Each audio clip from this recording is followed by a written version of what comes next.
Hello साथियों, कैसे हैं आप सभी। मैं विवेक एक बार फिर से आप सभी साथियों का आपके अपने परिवार एग्जामपुर में हार्दिक स्वागत करता हूं।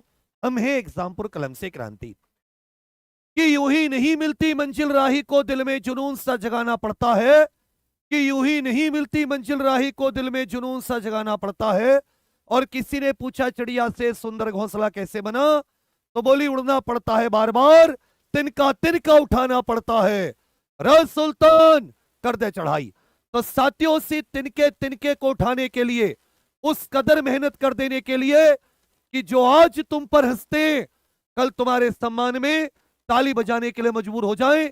कि देख, सब लोग इसको ताना देते थे, सब लोग इसको नकारा बोलते थे, और इसने स्वयं को साबित कर दिया। लाखों की भीड़ में से चमकता हुआ सितारा सूर्य की तरह उदय हुआ और सौर मंडल को अपनी रोशनी से भर दिया।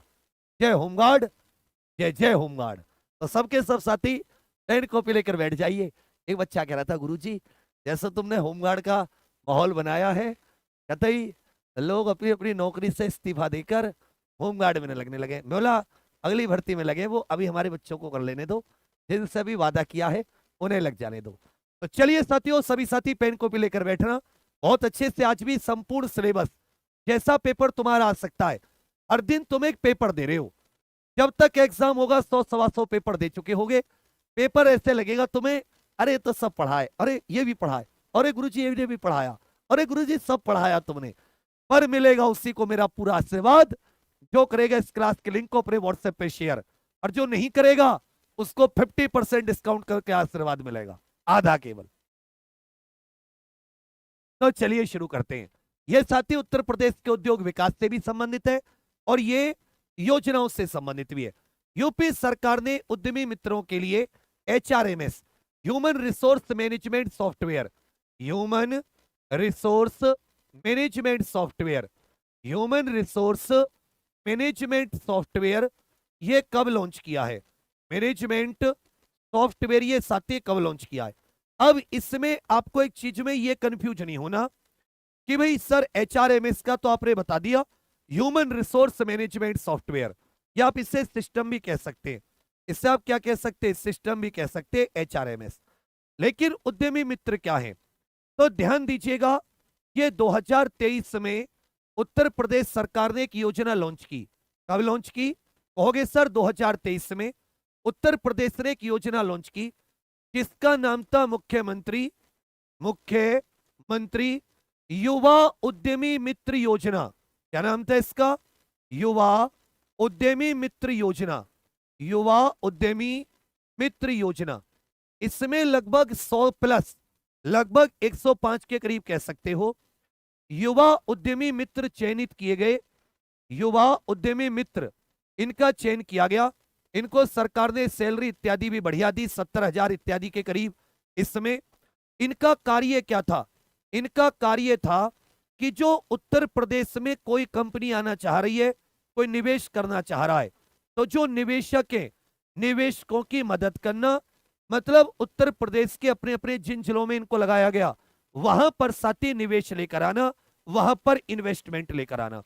अब इनकी सैलरी इत्यादि को लेकर ये जुलाई 2025 में इनकी सैलरी, अटेंडेंस आदि को एक प्रकार से कह सकते हो मैनेज किया जा सके। जुलाई 2025 में उद्यमी मित्रों के लिए एचआरएमएस पोर्टल लॉन्च किया है। इसमें एक और चीज ध्यान दीजिएगा, निवेश करके उत्तर प्रदेश का साथी ये पोर्टल है, निवेश मित्र करके, जिस पर आपको अगर कोई क्लियरेंस चाहिए तो सिंगल विंडो सिस्टम है। इसी प्रकार उत्तर प्रदेश सरकार की एक और योजना है, निवेश सारथी जिसको बोलते हैं, निवेश सारथी। तो जब भी आप उद्योग वाला या उत्तर प्रदेश का जो औद्योगिक विकास है उस टॉपिक को थ्योरी में पढ़ोगे तो याद रखना ये सब तुम्हें पढ़नी है। पहले का उत्तर भी आपका बिल्कुल सही है। नव्या योजना ये किस महीने और वर्ष में लॉन्च की गई है? नव्या योजना ये साथी किस महीने और ये साथी किस वर्ष में लॉन्च की गई है? इसकी सबके सब आप एक प्रकार से फुल फॉर्म लिख लीजिए, नर्चरिंग एस्पिरेशनल, नर्चरिंग एस्पिरेशनल्स। इसको अंग्रेजी में लिखना नर्चरिंग। ये क्वेश्चन 110% आएगा क्योंकि ये साथी महिला सशक्तिकरण की योजना है जो आपके पेपर में जुड़ी है। ये महिला सशक्तिकरण की योजनाएं, nurturing aspirations through, nurturing aspirations through vocational training, through TH, through vocational training, through vocational training of young, training of young eight young adolescent girls, adolescent girls. तो यहां पर ध्यान दीजिएगा, ये कुछ इस प्रकार की योजनाएं कि जो 16 से 18 वर्ष की युवतियां हैं, 16 से 18 वर्ष की युवतियां हैं, उनको भैया किशोर युवतियां कहते हैं। क्या कहते हैं? किशोर युवतियां कहते हैं, एडोलिसेंट गर्ल्स। तो इनको जैसे साइबर सिक्योरिटी हो गई, जैसे साइबर सिक्योरिटी हो गई, या जैसे आप कह सकते हो डिजिटल मार्केटिंग आदि हो गई, डिजिटल मार्केटिंग इत्यादि हो गई, इन सब में ट्रेनिंग देकर उनको साथ ही एम्पावर किया जाएगा, उनका सशक्तिकरण किया जाएगा। तो बहुत बहुत अच्छा क्वेश्चन है, अच्छे से याद रखेगा, बहुत बहुत अच्छा क्वेश्चन। इसको 24 जून 2025 में लॉन्च किया गया है, 24 जून 2025 में। तो ये कब लॉन्च हुई है? 24 जून 2025 में। नव्या योजना महिला सशक्तिकरण से संबंधित है, जिसकी फुल फॉर्म क्या हो जाती है? Nurturing aspirations through vocational training.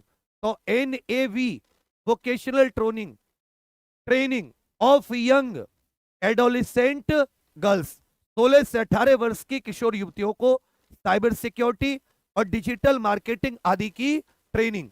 ये याद रखिएगा, एक तो जो कौशल विकास मंत्रालय, कौशल विकास मंत्रालय और महिला कौशल विकास प्लस महिला एवं बाल विकास मंत्रालय की देन है, इन दोनों की मिलकर चलाई जाने वाली योजनाएं। दूसरे का उत्तर बिल्कुल भी आपका सही है। प्रश्न संख्या 3 पर आ जाते हैं। बफर में सफर योजना ये किन क्षेत्रों से संबंधित है? बफर में सफर योजना ये किन क्षेत्रों से संबंधित है? तो उत्तर प्रदेश के पर्यटन विभाग द्वारा, उत्तर प्रदेश के पर्यटन विभाग द्वारा इको टूरिज्म को बढ़ावा देने के लिए, किसको भैया? इको टूरिज्म को बढ़ावा देने के लिए, इको टूरिज्म को बढ़ावा देने के लिए जितने भी उत्तर प्रदेश में नेशनल पार्क या टाइगर रिजर्व के बफर क्षेत्र होते हैं, बफर क्षेत्र, उन बफर क्षेत्रों में सती सफारी रूट जो होते हैं, जिन पर पर्यटक जिप्सी में सफर करते हैं, तो सफारी रूट तैयार करने की योजना है, सफारी रूट तैयार करने की योजना, जिसको क्या कहा गया है? बफर में सफर योजना। तो ये किससे संबंधित है? उत्तर प्रदेश में एकमात्र नेशनल पार्क, उत्तर प्रदेश में एक नेशनल पार्क है, दुधवा नेशनल पार्क, जिसको 1977 में बनाया गया। तो दुधवा, पीलीभीत, ये जो साथी लखीमपुर खीरी, इन सब क्षेत्रों में इको टूरिज्म को बढ़ावा देने के लिए योजनाएं किसकी? उत्तर प्रदेश सरकार की बफर में सफर योजना। कह रखा है राष्ट्रीय हल्दी बोर्ड का मुख्यालय कहां पर है? राष्ट्रीय हल्दी बोर्ड, इसमें 3-4 चीजें और लिखनी है आपको। राष्ट्रीय कॉफी बोर्ड का हेडक्वार्टर बताना है, राष्ट्रीय कॉफी बोर्ड का हेडक्वार्टर, राष्ट्रीय चाय बोर्ड का हेडक्वार्टर, राष्ट्रीय रबर बोर्ड का हेडक्वार्टर भी आपको बताना है कि राष्ट्रीय रबर बोर्ड का हेडक्वार्टर कहां पर है। राष्ट्रीय सिल्क बोर्ड का हेडक्वार्टर आपको बताना है, सिल्क बोर्ड का हेडक्वार्टर कहां पर है। आपको तंबाकू बोर्ड का हेडक्वार्टर भी बताना है कि राष्ट्रीय तंबाकू बोर्ड का हेडक्वार्टर कहां पर है। इसी में अच्छे से याद रखिएगा। आपको साथी एपीडा कब बनी, इसका हेडक्वार्टर कहां पर है? एमपीडा कब बनी, इसका हेडक्वार्टर कहां पर है। ये आपको 7 क्वेश्चन और देने हैं, और यहां से कम 1 से 2 क्वेश्चन तुम्हारे पेपर में कृषि वाले टॉपिक से भी आएंगे और राष्ट्रीय संस्थान वाले टॉपिक में भी आएंगे। अगर क्वेश्चन ना आ जाए तो आके कह देना मुझसे, जब क्वेश्चन ना आ जाए तब आके कह देना मुझसे। तब के सब मेहनत कर लीजिए कि हो गई है पीर परवस्ती पिघलनी चाहिए, इस हिमालय से फिर कोई गंगा निकलनी चाहिए। सिर्फ हंगामा फैलाना हमारा मकसद नहीं, हमारी कोशिश से ये सूरत बदलनी चाहिए। मेरे सीने में ने सही, तेरे सीने में सही, लगी हो आग कहीं भी, ये आग लगनी चाहिए। हम सब की मिलकर कोशिश है, ये सूरत बदलनी चाहिए। रज सुल्तान कर दे चढ़ाई। एक बार फिर से सभी साथी, तुम छोटे भाई बहन हो, एक बार खींच के इस क्लास के लिंक को व्हाट्सएप पर शेयर कर दो। 1 सेकंड का समय लगेगा, 1 सेकंड से भी कम समय। जान लगा देंगे तुम्हारे पीछे। कहते ना कोई क्या कर सकते हो हमारे लिए, तुम्हारे लिए जान लगा सकते हैं, खून पसीना। बेंगलुरु, चाय बोर्ड का हेडक्वार्टर कोलकाता। चाय का 2 बार बोलो मेरे साथ। अरे चाय के दीवानो, चाय बोर्ड का हेडक्वार्टर कलकत्ता। रबड़ कोट्टायम केरल। रबड़ का कहां पर है भैया? हो गए सर, कोट्टायम केरल में रबड़ का। सिल्क बोर्ड का कहां पर है? ये भी साथी बेंगलुरु है, बेंगलुरु। तंबाकू बोर्ड का गुंटूर आंध्रा, गुंटूर आंध्र प्रदेश। एपीडा 1986 में बनी, नई दिल्ली इसका हेडक्वार्टर है। और याद रखेगा भैया, एमपीडा 1972 में बनी, कोची इसका हेडक्वार्टर है। जबकि हाल ही में निजामाबाद तेलंगाना में राष्ट्रीय हल्दी बोर्ड का हेडक्वार्टर, निजामाबाद तेलंगाना में राष्ट्रीय हल्दी बोर्ड। तो हल्दी बोर्ड का हेडक्वार्टर निजामाबाद तेलंगाना, कॉफी बेंगलुरु, चाय कोलकाता, रबड़ कोट्टायम, सिल्क बेंगलुरु और तंबाकू गुंटूर। एपीडा 1986 नई दिल्ली, एमपीडा 1972 कोची। चौथे का उत्तर भी। उत्तर प्रदेश वैश्विक क्षमता केंद्र नीति 2024 को उत्तर प्रदेश के कैबिनेट ने कम मंजूरी दी है। ग्लोबल जीसीसी का मतलब है ग्लोबल कैपेबिलिटी सेंटर, वैश्विक क्षमता केंद्र। इसमें साथी जो विदेशी कंपनी या भारतीय कंपनी है, वो अगर अपनी कोई छोटी इकाई या छोटा ऑफिस ऑफ भारत उत्तर प्रदेश में कहीं खोलती है, तो उसको लेकर सरकार ने सब्सिडी की योजना चालू की है। सरकार ने सब्सिडी देने के लिए एक पॉलिसी बनाई है, जिसका नाम है ग्लोबल कैपेबिलिटी सेंटर पॉलिसी 2024। ये उत्तर प्रदेश के औद्योगिक विकास से 100% वाला क्वेश्चन है, मोस्ट इंपॉर्टेंट वाला। इसका नीति तो 2024 की है, लेकिन इसको मंजूरी कब दी गई? 6 मई 2025 को। इसको उत्तर प्रदेश सरकार ने मंजूरी कब दी? 6 मई 2025 को।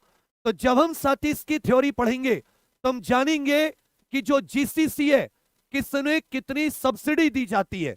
5वें का उत्तर सी। प्रधानमंत्री मातृ वंदना योजना, यह कब से लागू है? प्रधानमंत्री मातृ वंदना योजना, यह साथी कब से लागू है? प्रधानमंत्री मातृ वंदना योजना, यह कब से लागू है? यह पहले तो एक अलग स्कीम थी, बाद में साथी से मिशन शक्ति का। वर्तमान में किसका भाग है? तो कहोगे सर वर्तमान में यह मिशन शक्ति के सामर्थ्य। मिशन शक्ति जो महिलाओं से संबंधित सभी योजनाओं का एक समूह है। मिशन शक्ति के सामर्थ्य वाला जो भाग है, सामर्थ्य वाले अंग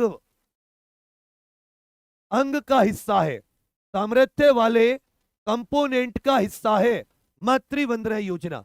इसमें जो साथी पहली बार जो माताएं बनती हैं, उनको प्रत्येक वर्ष 5,000 प्लस जननी सुरक्षा योजना के 1,000, मतलब बनने पर जब वो मतलब संतान का जन्म होता है तब तक टोटल 6,000 रुपए की एक प्रकार से आर्थिक सहायता। 6,000 रुपए की आर्थिक सहायता। ये सबसे पहले 1 जनवरी 2017 को लॉन्च हुई थी। ये सबसे पहले साथी कब लॉन्च हुई थी? 1 जनवरी 2017 को। कब हुई थी भैया? 1 जनवरी 2017। छठे का उत्तर भी, छठे का उत्तर भी आपका बिल्कुल सही है। वैश्विक नवाचार सूचकांक 2025 में भारत की रैंक कितनी है? Global innovation index. सबसे पहले बताइए कि जो साथी ग्लोबल इनोवेशन इंडेक्स होता है, तो ये ग्लोबल इनोवेशन इंडेक्स को निकालता कौन है? जैसे होती ना कि भाई ग्लोबल इनोवेशन इंडेक्स को ये संस्था निकालती है, तो वैसे आपको इस समय बताना है कि जो ग्लोबल इनोवेशन इंडेक्स होता है, इसे साथी कौन सी संस्था निकालती है? जो ग्लोबल इनोवेशन इंडेक्स है, थोड़ी सी आपको स्पीड लगा के उत्तर देना है कि भाई ग्लोबल इनोवेशन इंडेक्स को ये संस्था जारी करती है। जैसे कई सारे के अलग अलग आपको सूचकांक मिलते हैं, इसी में सती नवाचार का मतलब है कि कोई देश अपने यहां कितना नवाचार कर रहा है, कोई देश अपने यहां कितना नवाचार कर रहा है, कोई देश अपने यहां कितना नवाचार कर रहा है। तो इसमें कुल 139 देश थे। इसमें कितने देश थे कहोगे भैया? 139। पहले नंबर पर आ जाता है स्विट्जरलैंड, पहले नंबर पर क्या जाएगा? स्विट्जरलैंड। दूसरे नंबर पर स्वीडन, दूसरे पर स्वीडन। भारत की रैंक 139 देशों में से 38वें स्थान पर है। भारत की रैंक 139 देशों में कितने पर है कहोगे सर? 138वें स्थान पर है। ये कौन से स्थान पर है? 138वें स्थान पर है। किसके स्थान पर है? 138वें स्थान पर। अब कहेगो इसको निकालता कौन है? तो वर्ल्ड इंटेलेक्चुअल प्रॉपर्टी ऑर्गेनाइजेशन, विश्व बौद्धिक संपदा संगठन, विश्व बौद्धिक संपदा संगठन, विश्व बौद्धिक संपदा संगठन इसको निकालता है, जिसको WIPO कहते हैं, वर्ल्ड इंटेलेक्चुअल प्रॉपर्टी ऑर्गेनाइजेशन, जो सती जिनेवा में जिसका हेडक्वार्टर है, जिनेवा स्विट्जरलैंड में जिसका हेडक्वार्टर है। तो 139 देशों में भारत की रैंक कितनी है? 38। निकालता कौन है? WIPO। WIPO का हेडक्वार्टर कहां पर है? जिनेवा में। पहला स्थान किसका है? स्विट्जरलैंड। दूसरा किसका है? स्वीडन का। वैश्विक नवाचार सूचकांक 2025, भारत की रैंक 38। कुंचिकल जलप्रपात भारत में किस राज्य में स्थित है? कुंचिकल जलप्रपात भारत में सती किस राज्य में स्थित है? ये भारत का सबसे ऊंचा जलप्रपात है। और ये कौन सी नदी पर है? वाराही नदी पर। क्वेश्चन पूछेगा कि भाई कुंचिकल जलप्रपात ये कौन सी नदी पर स्थित है? वाराही नदी पर। वाराही नदी ये पश्चिम की ओर बहती है। वाराही नदी पश्चिम की ओर बहकर अरब सागर में गिरती है। पश्चिम की ओर बहकर कहां गिरती है कहोगे सर? अरब सागर में। ये कर्नाटक में स्थित है। तो कुंचिकल जलप्रपात कहां पर है? कर्नाटक। कौन सी नदी पर? वाराही। कर्नाटक में एक और जलप्रपात है जिसको जोग जलप्रपात भी कहते हैं, या जिसको महात्मा गांधी फॉल्स भी कहा जाता है। इसे सती महात्मा गांधी जलप्रपात भी कहा जाता है। यह भी कर्नाटक में स्थित है। कहां पर? यह भी कर्नाटक में स्थित है। यह कौन सी नदी पर है? तो याद रखिएगा, शरावती नदी पर है। किस पर भैया? शरावती नदी पर है। जोग फॉल किस पर है? शरावती नदी पर। जबकि कुंचिकल जलप्रपात किस पर है? वाराही नदी पर, कर्नाटक में। गोवा में दूध सागर जलप्रपात है। गोवा में कौन सा है? दूध सागर जलप्रपात। तो ये भारत के भूगोल से क्वेश्चन है, 8वें का उत्तर भी। ग्लोबल जेंडर गैप रिपोर्ट 2025 में भारत की रैंक कितनी है? ग्लोबल जेंडर गैप रिपोर्ट में भारत की रैंक कितनी है?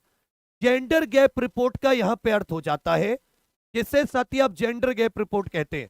तो सबसे पहले समझिए, सबसे पहले इसमें समझिए कि महिला और पुरुष के बीच में, महिला और पुरुष के बीच में, महिला और पुरुष के बीच में यदि आप कहो, महिला और पुरुष के बीच में जो अंतर होता है, इसमें पहला स्थान है आइलैंड का।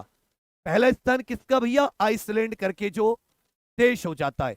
आइसलैंड में महिला और पुरुषों के बीच में बहुत कम अंतर है। आइसलैंड में महिला और पुरुषों के बीच में क्या है कहोगे सर? बहुत कम अंतर है। कितना अंतर है? बहुत कम अंतर। जबकि भारत की रैंक यदि आप देखोगे तो 148 देशों में 131वीं रैंक है। 148 में कौन सी है? 131वीं rank. Global gender gap report में भारत की 148 में 131वीं रैंक है। इसे कौन जारी करता है? इस सूचकांक को कौन जारी करता है? तो यहीं पर लिख लीजिएगा, विश्व आर्थिक मंच। याद आया? वर्ल्ड इकोनॉमिक फोरम, विश्व आर्थिक मंच इसको जारी करता है, वर्ल्ड इकोनॉमिक फोरम। ये जो सूचकांक से क्वेश्चन आए ना आए, लेकिन ये जरूर पूछेगा कौन सा अंतरराष्ट्रीय संस्थान ये कौन सी रिपोर्ट जारी करता है, कौन सा अंतरराष्ट्रीय सूचकांक कौन सी रिपोर्ट जारी करता है? 131। तो कुछ कुछ समझ में आया भाई नवाचार सूचकांक में कितनी है? 38। याद करते चलो, भूलना मत। क्योंकि ग्लोबल जेंडर गैप में कितनी है? कहोगे सर 131। किस भारतीय राज्य ने महिला आर्थिक सशक्तिकरण हेतु मिशन शक्ति, आर्थिक की जगह केवल मिशन सशक्तिकरण, महिला सशक्तिकरण हेतु मिशन शक्ति 5.0 लॉन्च किया है?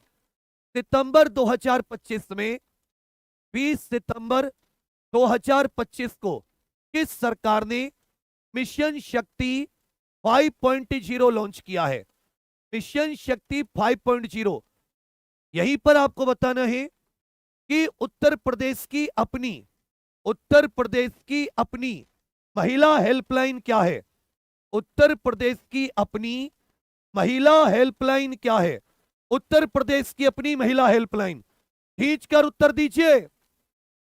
अरे नींद आ रही है? आज ही खरीदी है मैंने मोहित सर के शादी के लिए जूती, और ऐसा ट्रीटमेंट दे दूंगा नींद कई वर्षों तक नहीं आएगी। मेरी क्लास में केवल पढ़ाई के अलावा कुछ नहीं होना चाहिए। और बच्चा एक बार सबके सब थोड़ी सी जान लगा दो। एक बार सारे के सारे साथी तुम सबके लिए कहूंगा कि डुबकियां सिंधु में गोताखोर लगाता है, जा जाकर खाली हाथ लौट कर आता है, मिलते नहीं मोती हुई गहरे पानी में, पड़ता दुगना विश्वास इसी हैरानी में, आखिर मुट्ठी खाली उसकी हर बार नहीं होती, कोशिश करने वालों की, मेहनत करने वालों की कभी हार नहीं होती। रल सुल्तान कर्जा चढ़ाई। सबके सब साथी एक बार इस क्लास के लिंक को अपने व्हाट्सएप पर शेयर कर दो। 1 सेकंड का समय लगेगा। शनिवार को तुम्हारे लिए कल रात 9 बजे किताब लॉन्च है, याद है ना? होमगार्ड की पहली किताब है, पूरी नई सिलेबस पर पूरे इंडिया में, सबसे पहले गुरुजी की शरण में। और जितने लाइव होंगे सबके लिए साथी डिस्काउंट है अलग से, तो कल 9 बजे लाइव होना मत भूलना। और दूसरी बात, परसों सुबह कौन सी क्लास है? एक बार जोर से बोल दो, परसों सुबह। कहोगे भैया कोटे तेना चढ़ दी, कटीरे तेना चढ़ दी, चढ़ दी और चढ़ जो भी है चढ़ गई। सुबह 8 बजे से 12 घंटे ऐसा कर देंगे, ऐसा मरहम सा लगा देंगे जीके पर, जीके भी खड़ा होकर कहेगा आई एम सॉरी होमगार्ड साहब, ये तुम कहां पढ़ के आए हो? पेपर बनाने वाले के पास कोई ऑप्शन ही नहीं होगा, कहां से बनाऊं? चलिए भैया याद रखिएगा, अपने उत्तर प्रदेश सरकार और महिला हेल्पलाइन जो है वो 1090 है। महिला हेल्पलाइन कितनी है? 1090। राष्ट्रीय शिक्षा सम्मेलन ज्ञान कुंभ ये 2024 में कहां पर आयोजित किया गया था? तो 1 साल पुराने ये नेशनल एजुकेशन कॉन्फ्रेंस होती, राष्ट्रीय शिक्षा कॉन्फ्रेंस, तो 1 साल पुराने भी पूछ लेता है। राष्ट्रीय शिक्षा कॉन्फ्रेंस, राष्ट्रीय शिक्षा कॉन्फ्रेंस, ये टॉपिक है जो आपका समिट वाला नया टॉपिक ऐड हुआ है। राष्ट्रीय शिक्षा सम्मेलन ज्ञान कुंभ ये भैया पुदुचेरी में आयोजित किया गया है। कहां आयोजित किया गया है? सर पुदुचेरी। याद रखिएगा, एक पुदुचेरी करके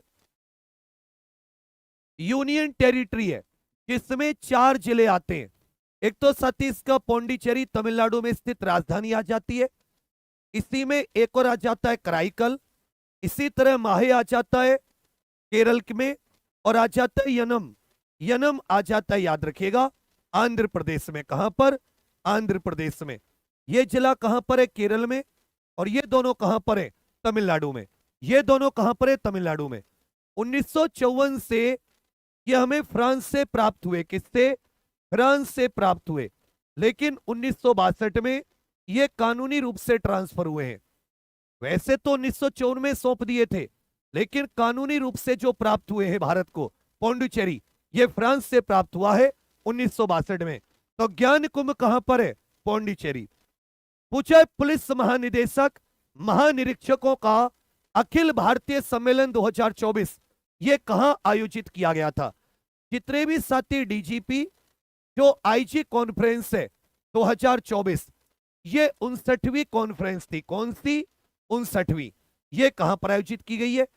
जबकि अभी साथी 2024 के बाद में 2025 में ये 60वीं। तो 60वीं याद रखिएगा छत्तीसगढ़ के नवा रायपुर में जो 60वीं 25 में आयोजित हो रही है। ये छत्तीसगढ़ के नवा रायपुर, ये बहुत इंपॉर्टेंट क्वेश्चन है। छत्तीसगढ़ के नवा रायपुर में 60वीं 2025 में डीजीपी आईजीपी कॉन्फ्रेंस, जबकि 59वीं डीजीपी आईजीपी कॉन्फ्रेंस ये उड़ीसा के भुवनेश्वर में। ये 2024 में कहां पर हुई थी? उड़ीसा के भुवनेश्वर में।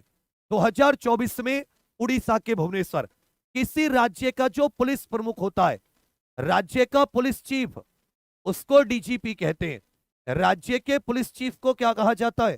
कहोगे सर डीजीपी। 63वीं Indian society of aerospace medicine, इस सम्मेलन का आयोजन किस शहर में किया जा रहा है? 63वीं Indian society of aerospace medicine. Aerospace medicine का मतलब है कि जो अंतरिक्ष इत्यादि में जाते हैं या जो फाइटर पायलट होते हैं, इनको ग्रेविटी के बहुत वायुमंडल में ऊपर उड़ान भरने के कारण इनको जो साथी कुछ ऐसे रोग इत्यादि हो जाते हैं या इनको जो समस्याएं होती हैं, उनका इलाज कह लो या उसके लिए जो दवाएं हैं, उन पर ये एक राष्ट्रीय स्तर की कॉन्फ्रेंस होती है। बेंगलुरु में होती है हर साल। ये कहां पर होती है? बेंगलुरु। बेंगलुरु कर्नाटक की राजधानी है, अच्छे से याद रखेगा। और बाद यहीं पर इसरो का हेडक्वार्टर है, Jawaharlal Nehru centre for advance scientific research, ये नाम से संस्थान यहीं पर है। भारतीय बागवानी संस्थान यहीं पर है। इंडियन इंस्टीट्यूट ऑफ एस्ट्रोफिजिक्स, ये भी साथी यहीं पर है। तो 13 का उत्तर क्या जाता है? ये आपका बिल्कुल सही है। इनमें से कौन सी बागानी फसल नहीं है? इनमें से कौन सी एक बागानी फसल नहीं है? चाय, कॉफी, नारियल, गन्ना, इनमें से कौन एक बागानी फसल नहीं है? यहीं पर बताने। गन्ना अनुसंधान संस्थान कहां पर है? गन्ना अनुसंधान संस्थान कहां पर है? गन्ना प्रजनन संस्थान कहां पर है? गन्ना प्रजनन संस्थान। उत्तर प्रदेश की प्रमुख नकदी फसल कौन सी है? उत्तर प्रदेश की प्रमुख नकदी फसल जो बाजार में बेचने के लिए उगाई जाती है, उत्तर प्रदेश की प्रमुख नकदी फसल भी बतानी है। बताओ सबके सब। तो चाय, कॉफी, नारियल भी है, लेकिन जो गन्ना है साथी, ये बागानी फसल नहीं है। गन्ना उत्तर प्रदेश की प्रमुख नकदी फसल है। गन्ना उत्पादन में उत्तर प्रदेश का स्थान प्रथम है। गन्ना अनुसंधान संस्थान लखनऊ में, जबकि गन्ना प्रजनन ये तमिलनाडु के कोयंबटूर में। गन्ना प्रजनन कहां पर है? तमिलनाडु के कोयंबटूर में। 21वां अफ्रीकी एशियाई ग्रामीण विकास संगठन, यह सम्मेलन कहां आयोजित किया गया? अफ्रीकी एशियाई ग्रामीण विकास संगठन, AARDO करके एक संगठन है। AARDO करके क्या है? ये एक संगठन है। इसकी स्थापना 1962 में हुई। इसकी स्थापना कब हुई? 1962 में। इसका हेडक्वार्टर नई दिल्ली में है भाई। AARDO संस्था जो है, इसका हेडक्वार्टर कहां पर है? कहोगे सर नई दिल्ली। तो इसका 21वां अफ्रीकी एशियाई ग्रामीण विकास संगठन भी कहां पर आयोजित हुआ? कहोगे सर नई दिल्ली में। इसकी स्थापना कब हुई? 1962। हेडक्वार्टर कहां पर है? नई दिल्ली। हेडक्वार्टर कहां पर है साथी? नई दिल्ली। स्नैपचैट की शुरुआत ये किस वर्ष हुई थी? स्नैपचैट की शुरुआत, आज साथी स्नैपचैट ने एक नया फंक्शन भी लॉन्च किया है।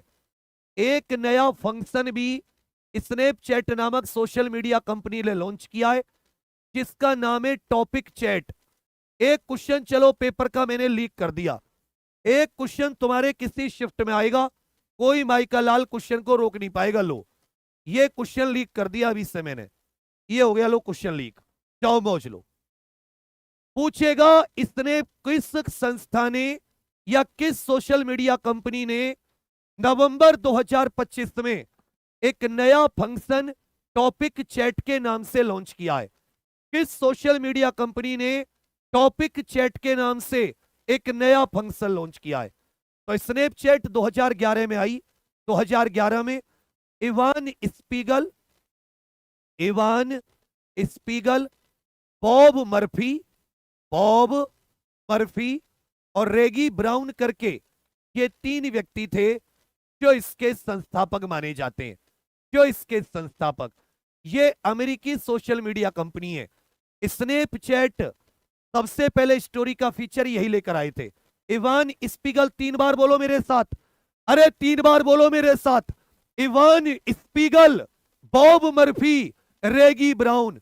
Ivan Spiegel, Bob Murphy, Reggie Brown. Reggie Brown, Evan Spiegel, Bob Murphy. 2011 Snapchat की शुरुआत, टॉपिक चैट फंक्शन लॉन्च किया है। कौन सा फंक्शन? Topic chat. किस देश ने नवंबर 2025 में 15 वर्ष से कम आयु के व्यक्तियों के लिए सोशल मीडिया तक पहुंच पर प्रतिबंध लगाने की घोषणा की है? नवंबर 2025 में। इससे पहले ऑस्ट्रेलिया ने घोषणा की थी। ऑस्ट्रेलिया ने 16 वर्ष से कम आयु के लिए सोशल मीडिया के नियम बनाए थे।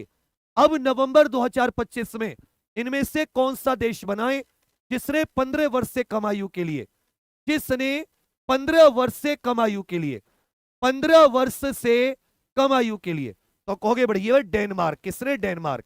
डेनमार्क की राजधानी क्या है? कोपेनहेगन। डेनमार्क की राजधानी क्या है? कोपेनहेगन। जबकि डेनमार्क की संसद का नाम है फॉल्केटिंग। डेनमार्क की संसद का नाम क्या है? कहोगे सर फॉल्केटिंग। डेनमार्क की संसद का नाम क्या है? फॉल्केटिंग। डेनमार्क की संसद का नाम क्या है? फॉल्केटिंग। लोकसभा में पहला अविश्वास प्रस्ताव इनमें से किस वर्ष पेश किया गया था? लोकसभा में पहला अविश्वास प्रस्ताव सरकार के खिलाफ, इसका जिक्र साथी, ये बहुत इंपॉर्टेंट क्वेश्चन है। जो अविश्वास प्रस्ताव है, अविश्वास प्रस्ताव का जिक्र संविधान में नहीं है। इसको कोई भी आर्टिकल संविधान में नहीं है। संविधान में कोई अनुच्छेद नहीं है, कोई भी ऐसा अनुच्छेद नहीं है जो ये कहे कि भाई अविश्वास प्रस्ताव। तो कहोगे निकला कहां से है? एक अनुच्छेद 75 है जिसका पॉइंट नंबर 3 कहता है कि जो मंत्री परिषद होगी वो लोकसभा के प्रति उत्तरदायी होगी। मंत्री परिषद किसके प्रति उत्तरदायी? कहोगे सर लोकसभा के प्रति उत्तरदायी। मंत्री परिषद किसके प्रति? लोकसभा। और इसी अनुच्छेद के कारण लोकसभा ने नियम बनाया, नियम 198। नियम 198 के तहत 50 एमपी के समर्थन वाले, 50 एमपी के समर्थन से किसी भी मंत्री परिषद के सदस्य के प्रति अविश्वास प्रस्ताव लाया जा सकता है। तो अविश्वास प्रस्ताव केवल लोकसभा में लाया जा सकता है, केवल लोकसभा में। तो कहोगे पहला अविश्वास प्रस्ताव ये 1963 में आया। पहला कब आया भैया? कहोगे सर 1963 में। 18 का उत्तर भी।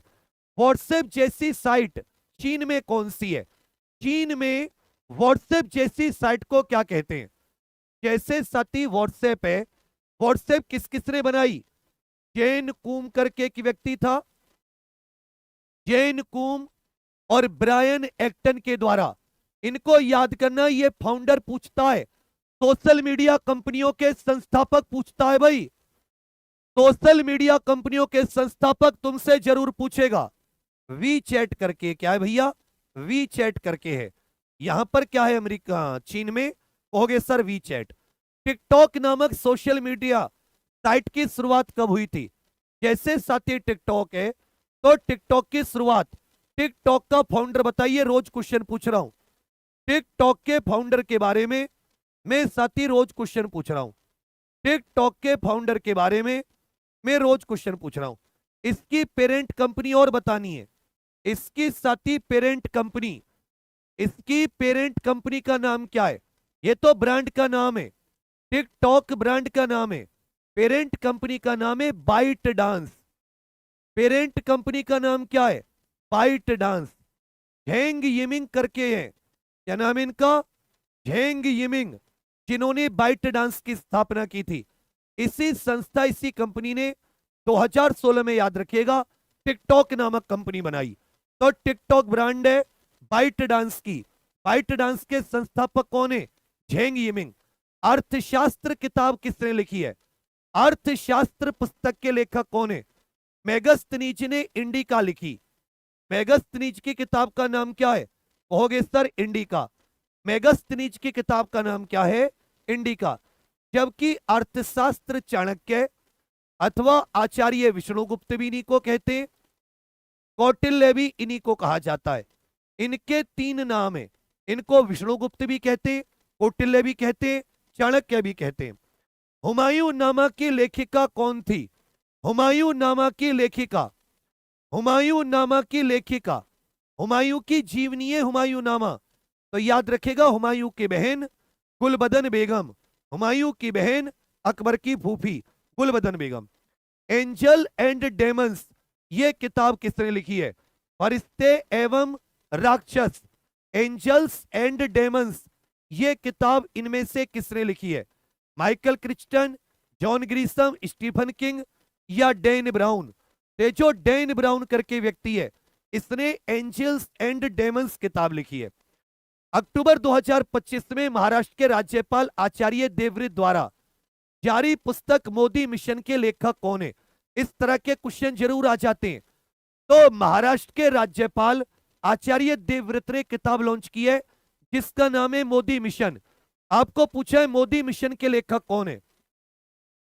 एक तुम सती शपथ लोगे मां सरस्वती का, जिससे सबसे ज्यादा प्यार करते हो, इज्जत करते हो, उसकी कसम लेकर कि 100वें क्वेश्चन से पहले नहीं हटोगे। कौन कौन शपथ लेगा? जो जो शपथ लेते हैं एक बार लिख दो प्रॉमिस। अगर तुमने अंग्रेजी में PROMISE लिख दिया तो तुम लोग ये समझ लो कि तुम्हें हटना नहीं है 100वें क्वेश्चन तक। एग्जाम निकलवाने की जिम्मेदारी हमारी है। Okay sir. Burjis Desai, Burjis Desai, Burjis Desai. Ready, relevant and resurgent, shaping a future ready force, इस पुस्तक के लेखक कौन है? Ready, relevant and resurgent to shaping a future ready force, ये भारतीय सेना के बारे में ये किताब किसने लिखी है? तो याद रखिएगा CDS अनिल चौहान जी ने, CDS अनिल चौहान जी ने। सदन के संबंध में मंत्रियों के अधिकार कि जो 7 राज्य के विधानमंडल होते हैं, राज्य के विधानमंडल में मंत्रियों के अधिकार कह लो, और जो राज्य का एडवोकेट जनरल या महाधिवक्ता होता है उसके अधिकार, महाधिवक्ता जो होता है उसके अधिकार। इसी तरह का अनुच्छेद 88 है, अनुच्छेद 88 ये याद रखिएगा। जो केंद्र में दोनों सदन लोकसभा राज्यसभा में अटॉर्नी जनरल और मंत्रियों के अधिकारों की बात करता है, वही बात राज्य में अनुच्छेद 177 करता है, वही बात राज्यों में अनुच्छेद 177। रेडियम की खोज किसने की थी? ये इकलौती हैं जिन्हें विज्ञान के 2 विषय में नोबेल प्राइज मिला है। विज्ञान के 2 विषय में नोबेल प्राइज, विज्ञान के 2 अलग अलग विषय में नोबेल प्राइज पाने वाली ये इकलौती व्यक्ति हैं। 1903 में फिजिक्स के लिए रेडियोधर्मिता की खोज की थी और 1911 में केमिस्ट्री के लिए, क्योंकि इन्होंने रेडियम की खोज की थी। तो पूछा रेडियम की खोजकर्ता मैडम क्यूरी, रेडियम की खोजकर्ता कौन है? Madam Curie. प्लासी का युद्ध कब लड़ा गया था? प्लासी का युद्ध साथी ये किस वर्ष लड़ा गया था? प्लासी का युद्ध तो देखिए 1526 में पानीपत का प्रथम युद्ध, 1526 में, 1857 में 1857 की क्रांति, 1764 में बक्सर का युद्ध, 1764 में बक्सर का युद्ध। याद रखेगा 1757। प्लासी का युद्ध कब लड़ा गया था? कहोगे सर 1757। आनुवांशिकी का पिता किसको कहा जाता है? आनुवांशिकी का पिता, फादर ऑफ जेनेटिक्स। इसने मटर के दाने पर अपने अनुसंधान किए थे, मटर के दाने पर। ग्रीगर जॉन मेंडल, तो जो ग्रीगर जॉन मेंडल है उसको आनुवांशिकी का पिता कहा जाता है। टीकाकरण तकनीक किसके द्वारा विकसित की गई थी? विश्व का पहला टीका किसने बनाया था? मतलब ये पूछ रहा है विश्व का पहला टीका। अब सभी जानते चेचक के विरुद्ध, चेचक अथवा स्मॉल पॉक्स के विरुद्ध 1796 में यहीं से टीकाकरण की शुरुआत हुई है। यहीं से बच्चा किसकी शुरुआत हुई है? कहोगे बड़े भैया टीकाकरण, एडवर्ड जेनर, एडवर्ड जेनर। भारत में किस दिन को राष्ट्रीय ऊर्जा संरक्षण दिवस के रूप में मनाया जाता है? राष्ट्रीय ऊर्जा संरक्षण दिवस के रूप में। साथियों फिर से आप सभी को बता दूं 5 चीजें, इन 5 चीजों पे फोकस करना। अगर होमगार्ड की भर्ती बिल्कुल निकालनी ही निकालनी है, कितने ऐसे जिसके पास कोई और विकल्प नहीं है, इस भर्ती के अलावा यस लिख दो कि भैया इसमें तो होना ही चाहिए, केवल जीके है और हल्के में मत लेना। एक भैया बहुत ही प्यारा सा आपका होना चाहिए टाइम टेबल, दुनिया इधर से उधर हो जाए, ये टाइम टेबल पेपर तक हटना नहीं चाहिए। आपके पास स्टडी मटेरियल जो बिल्कुल सिलेबस के अनुसार हो, ऐसा नहीं कि आप कोई भी किताब लेकर बैठे रटे जा रहे हैं, सिलेबस के अनुसार, और इसका सिलेबस बिल्कुल अलग है, ये चीज भी याद रखना। जो स्पेशल जीके के 30-35 टॉपिक है, ये निर्धारित करेंगे कि तुम एग्जाम निकालोगे या नहीं। तीसरा, कुछ आप पढ़ोगे भाई, कुछ आप पहले पढ़ के आओगे, फिर उसी चीज को बेस्ट ऑफ क्लास में शॉर्ट ट्रिक आदि के माध्यम से क्लास में उसी चीज को दोबारा पढ़ोगे, फिर साथ ही रिवीजन करोगे एक बार घर जाकर, और उसके बाद में चैप्टर वाइज टेस्ट हो गया, चैप्टर वाइज वीकली टेस्ट, और याद रखिएगा चैप्टर वाइज टेस्ट हो गए, वीकली टेस्ट हो गए, और दिन भर जो पढ़ा उसका एक टेस्ट हो गया। इससे आपको ये लगेगा यहां जो आप पढ़ रहे हो उससे आप कितना सीख रहे हो, एग्जाम निकल जाएगा। और यही सारी चीजें हम लोग एग्जाम प्रोफिशियल एप्लीकेशन पर, जो बच्चा अंतिम प्रयास है, इसमें केवल आपको 99 रुपए की गुरु दक्षिणा देकर ये पांचों चीज देने का प्रयास है कि आपके ऊपर आर्थिक बोझ ना पड़े। कोई जरूरत ही नहीं है आपको, क्योंकि जो जीके यूपी पुलिस भर्ती बोर्ड पूछता है उसका सबसे ज्यादा हमने फंसाया, सबसे ज्यादा अनुभव है अपने एग्जाम से लेकर तुम्हारे एग्जाम तक, पहली चीज। दूसरी चीज, नोट्स किताब हमारी पहले से चलती है, स्पेशल जीके टॉपिक्स की चौखट से चौकी, बढ़िया। तो कंटेंट में कोई कमी नहीं है, बिल्कुल फ्लो चार्ट कंटेंट है। और केवल तुमसे क्या ले रहे हैं, ये कोई साथी में ज्यादा अमाउंट तो ले नहीं रहा तुमसे, मेरी भी चीजें सही हो जाएंगी। एक बार बच्चा तुमने अपना साथ दिया, मैं जान लगा दूंगा किसी चीज की ना तो कंटेंट की कमी रहेगी और ना ही ऐसा कि तुम्हें ट्रिक से याद ना हो। तो केवल तुमसे मैं केवल और केवल गुरु दक्षिणाएं, 1 दिसंबर से लाइव क्लास होंगी, 30 नवंबर इसकी लास्ट है, पर अब 30 नवंबर का वेट मत कीजिए, क्योंकि इसमें आप पढ़ना शुरू कीजिए। पूरा मटेरियल अपलोड हो चुका है, जितना स्टडी मटेरियल है कम से कम एक एक दो दो चैप्टर आप निपटा लो, जिससे आपका बेस मजबूत हो जाए। और फिर जब लाइव क्लास चलेंगी तो आपको ये नहीं लगेगा कि आप कौन सी चीज पढ़ रहे हैं, ये जितनी भी योजना वगैरह है ये सब तुम्हारे हाथों की चीजें हो जाएंगी, इतना आसान कर देंगे। प्रत्येक वर्ष 14 दिसंबर को राष्ट्रीय ऊर्जा संरक्षण, राष्ट्रीय ऊर्जा संरक्षण, वैश्विक परिवार दिवस, ये कब मनाया जाता है? Global family day. एक तो ग्लोबल नाम से फैमिली डे है, एक साथी अंतरराष्ट्रीय, एक अंतरराष्ट्रीय परिवार दिवस है। एक में तो लगा रहता है ग्लोबल फैमिली डे और एक में लगा रहता है अंतरराष्ट्रीय परिवार दिवस। अंतरराष्ट्रीय परिवार दिवस या international day of families, international day of families, ये 15 मई को मनाया जाता है। इस बात को अच्छे से याद कर लीजिएगा। अगर अंतरराष्ट्रीय परिवार दिवस पूछ ले तो आप क्या बताओगे? ये 15 मई को मनाया जाता है। ये संयुक्त राष्ट्र द्वारा है। किसके द्वारा? संयुक्त राष्ट्र। और ग्लोबल पूछ ले तो ये 1 जनवरी को मनाया जाता है।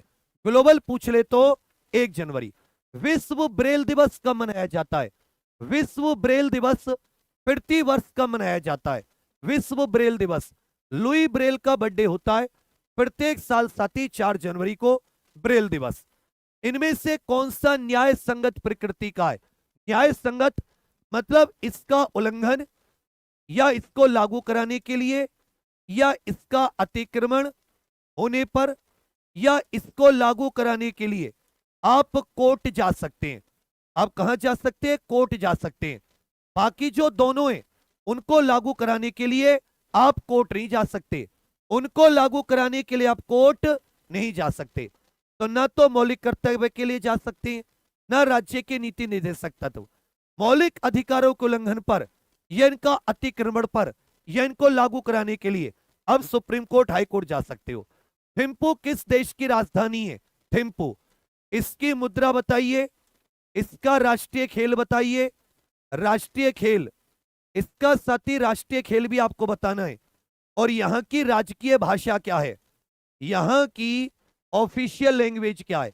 तो लिख लीजिएगा ऑफिशियल लैंग्वेज हो जाती है जोंखा, राष्ट्रीय खेल हो जाता है तीरंदाजी, मुद्रा हो जाती है नगुल-ट्रम।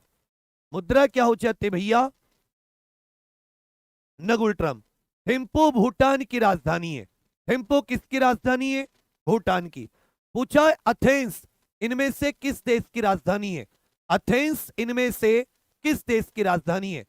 एथेंस में बच्चा अच्छे से याद रखिएगा 1896 में पहले, अब ये कह सकते हैं पहले आधुनिक ग्रीष्मकालीन ओलंपिक खेल हुए। पहले आधुनिक ग्रीष्मकालीन ओलंपिक खेल, पहले आधुनिक ग्रीष्मकालीन ओलंपिक खेल हुए। पहले ग्रीष्मकालीन ओलंपिक खेल सन 1896 से एथेंस, ये ग्रीस की राजधानी है। किसकी भैया? ग्रीस की। पूछा है उज्बेकिस्तान की राजधानी कौन सी है? उज्बेकिस्तान। उज्बेकिस्तान मध्य एशिया का देश है। इसकी मुद्रा हो जाती है सोम। मुद्रा क्या है? सोम। वियना ऑस्ट्रिया की राजधानी है। वियना ऑस्ट्रिया की राजधानी है। उज्बेकिस्तान की राजधानी हो जाती है ताशकंद। उज्बेकिस्तान की राजधानी क्या है? ताशकंद। कंबोडिया की राजधानी बताइए। कंबोडिया ये सती दक्षिणी पूर्वी एशियाई देश है। Laos, Cambodia, Taiwan, Laos, Cambodia, Vietnam, Vietnam के पास। इसकी मुद्रा हो जाती है कंबोडियन RIEL। अच्छे से याद रखिएगा, इसकी मुद्रा क्या हो जाती है? Cambodian RIEL। नोम पहन करके कह देते हो। सियोल हो जाती है दक्षिण कोरिया की, हनोई हो जाती है वियतनाम की, और बगदाद हो जाती है इराक की। तो फिनोम फेन करके जिसको बोलते हैं, ये कंबोडिया की राजधानी है। मुद्रा क्या हो जाती है? रियल। कीनिया देश की राजधानी बताइए। कीनिया कह लो या केन्या की राजधानी? केन्या की। जबकि केन्या की मुद्रा क्या हो जाती है? केन्या की मुद्रा हो जाती है शिलिंग। केन्या की मुद्रा क्या है? शिलिंग। ढाका बांग्लादेश की राजधानी है। माले मालदीव की राजधानी है। काबुल अफगानिस्तान की राजधानी है। केन्या की राजधानी है नैरोबी। भाई केन्या की राजधानी क्या हो जाती है? कहोगे सर नैरोबी। थाईलैंड की मुद्रा बताइए। थाईलैंड की मुद्रा, जबकि थाईलैंड की राजधानी क्या है? बैंकॉक। थाईलैंड की राजधानी क्या है? बैंकॉक। आपको मुद्रा बतानी है। इसमें याद रखिएगा जो रिंगिट होती है, रिंगिट, वो मलेशिया की मुद्रा है। रिंगिट किसकी है? मलेशिया की। थाई बाहत कहते हैं इसको। क्या कहते हैं? थाई बाहत। तो थाईलैंड की राजधानी बैंकॉक और मुद्रा क्या हो जाती है? थाई बाहत। मुद्रा क्या हो जाती है? थाई बाहत। प्रधानमंत्री नरेंद्र मोदी जी को गुआना का सर्वोच्च राष्ट्रीय पुरस्कार, उसका नाम पूछा है। गुआने के सर्वोच्च राष्ट्रीय पुरस्कार का नाम ये 2024 में प्रदान किया गया। 2024 में प्रदान किया गया। गुआना की बात करें, दक्षिण अमेरिका का देश है। गुआना किसका देश है? होगे सर दक्षिण अमेरिका महाद्वीप पर। इसकी राजधानी हो जाती है जॉर्ज टाउन। गुआना की राजधानी क्या हो जाती है? Georgetown. और इसकी मुद्रा हो जाती है Guyanese dollar. The order of excellence of Guyana, the order of excellence of Guyana. किस भारतीय पारिस्थितिकीविद ने चैंपियंस ऑफ द अर्थ पुरस्कार 2024 जीता है? संयुक्त राष्ट्र पर्यावरण कार्यक्रम द्वारा दिया जाता है। ये जो चैंपियंस ऑफ द अर्थ पुरस्कार है, ये किसके द्वारा दिए जाते हैं?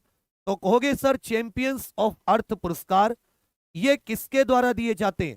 तो आप कहोगे sir champions of the earth पुरस्कार जो है ये किसके द्वारा दिए जाते हैं? UNEP के द्वारा। 2024 में मिला। 2025 में जिनाली मोदी को मिला है। जिनाली मोदी करके एक भारतीय, उन्हें 2025 वाला मिला है। जिनाली मोदी करके एक भारतीय हैं, जिन 3 व्यक्तियों में से एक भारतीय भी है 2025 में। ये 2024 की बात है। माधव गाडगिल, माधव गाडगिल। तो किस भारतीय को मिला champions of the earth 2024? Madhav Gadgil. कौन देता है? संयुक्त राष्ट्र पर्यावरण कार्यक्रम। 2025 में किसको मिला है? जिनाली मोदी। किस भारतीय मंदिर ने सुरक्षा उत्कृष्टता के लिए स्वार्ड ऑफ ऑनर जीता है? और यह भी पूछा आपसे किस शैली में बना मंदिर है? तो याद रखिएगा नागर शैली में बना। अयोध्या जी में श्री राम मंदिर अयोध्या। 43 का उत्तर ए। चतुर्थ बौद्ध संगीति ये किसके शासनकाल में हुई थी? चौथी बौद्ध संगीति ये किसके शासनकाल में हुई थी? सबके सब बताइए, चारों की चारों बौद्ध संगीति, चारों की चारों बौद्ध संगीति किसके शासनकाल में? चारों की चारों उत्तर दीजिए।